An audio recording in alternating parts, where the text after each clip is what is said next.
ಧರ್ಮಸ್ಥಳದಲ್ಲಿ ಶವಗಳ ಹೂತಿಟ್ಟ ಪ್ರಕರಣಕ್ಕೆ ಸಂಬಂಧಪಟ್ಟಂತೆ ಪ್ರಕರಣದ ತನಿಖೆಯ ಆರಂಭದಲ್ಲೇ ವಿಘ್ನ ಎದುರಾಗ್ತಾ ಇದೆಯಾ?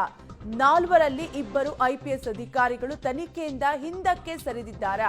ನಾಳೆ ಸರ್ಕಾರಕ್ಕೆ ಪತ್ರ ಬರೆಯಲಿರೋ 2 ಅಧಿಕಾರಿಗಳು ಅನ್ನುವಂತಹ ಮಾಹಿತಿ ಸಿಗ್ತಾ ಇದ್ದು, MN ಅನುಚೇತ್ ಮತ್ತು ಸೌಮ್ಯಲತಾ ತನಿಖೆಯಿಂದ ಹಿಂದೆ ಸರಿಯುವ ಸಾಧ್ಯತೆ ಇದೆ.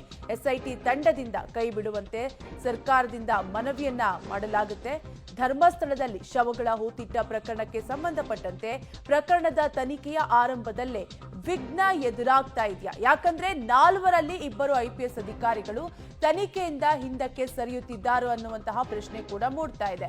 ನಾಳೆ ಸರ್ಕಾರಕ್ಕೆ ಪತ್ರ ಬರೆಯಲಿದ್ದಾರೆ ಅಧಿಕಾರಿಗಳು. MN ಅನುಚೇತ್ ಮತ್ತು ಸೌಮ್ಯಲತಾ ತನಿಖೆಯಿಂದ ಹಿಂದೆ ಸರಿಯುವ ಸಾಧ್ಯತೆ ಇದ್ದು, ಹೀಗಾಗಿ ಈ ಪ್ರಕರಣ ಶುರುವಾಗ್ತಿದ್ದಂತೆ ಒಂದಷ್ಟು ಊಹಾಪೋಹಗಳು ಕೂಡ ಉಂಟಾಗಿದ್ದು ಗೊಂದಲ ಕೂಡ ಹುಟ್ಟು ಹಾಕಿದೆ ರಾಷ್ಟ್ರೀಯ ಮಟ್ಟದಲ್ಲಿ. SIT ತನಿಖೆಯಿಂದ ಸತ್ಯ ಹೊರಬರಲಿ ಅಂತ ಒಂದ್ ಕಡೆ ಧರ್ಮಸ್ಥಳ ವಕ್ತಾರರಿಂದ ಮಾಧ್ಯಮ ಪ್ರಕಟಣೆಯನ್ನ ಹೊರಡಿಸಲಾಗಿದ್ರೆ, ಮತ್ತೊಂದು ಕಡೆ 4 ಜನ ಅಧಿಕಾರಿಗಳ ಪೈಕಿ 2 ಅಧಿಕಾರಿಗಳು ತನಿಖೆಯಿಂದ ಹಿಂದಕ್ಕೆ ಸರಿಯುವ ಸಾಧ್ಯತೆ ಇದೆ ಅಂತ ಹೇಳಲಾಗ್ತಾ ಇದೆ. ಡೀಟೇಲ್ಸ್ ಕೊಡ್ತಾರೆ ನಮ್ಮ ಪ್ರತಿನಿಧಿ ಮುರಳಿ.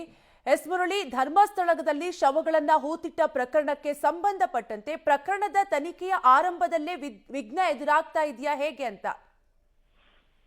ಪ್ರಮುಖವಾಗಿ ಪ್ರಕರಣದ ತನಿಖೆಯನ್ನ ಮಾಡ್ಬೇಕು ಅಂತ ಹೇಳಿ SIT ನ ಸರ್ಕಾರ NST ರಚನೆ ಮಾಡಿರುವಂತದ್ದು. ಆದ್ರೆ ಅದರ ತನಿಖೆಯನ್ನ ಜವಾಬ್ದಾರಿಯನ್ನ ಹೊತ್ತುವಂತ DIG ಒಬ್ಬರು ಅಧಿಕಾರಿ ಮತ್ತು SPN ರ್ಯಾಂಕ್ ನ ಒಬ್ಬರು ಅಧಿಕಾರಿ ಇಬ್ಬರು ಕೂಡ ಪ್ರಕರಣದಿಂದ ಹಿಂದೆ ಸರಿಯೋದಕ್ಕೆ ಎಲ್ಲ ರೀತಿಯ ತಯಾರಿಗಳು ಕೂಡ ಮಾಡ್ಕೊಂಡಿದ್ದಾರೆ ಅನ್ನೋದ್ರ ಬಗ್ಗೆ ಮಾಹಿತಿಗಳು ಸಿಗ್ತಾ ಇದೆ. ಅದರಲ್ಲಿ ಪ್ರಮುಖವಾಗಿ MN ಅನುಚೇತ್ ಇರ್ಬೋದು ಮತ್ತು ಸೌಮ್ಯಲತಾ ಇವರಿಬ್ರು ಕೂಡ ನಾಳೆ ಸರ್ಕಾರಕ್ಕೆ ಮನವಿಯನ್ನ ಮಾಡುವಂತ ಸಾಧ್ಯತೆಗಳಿದಾವೆ.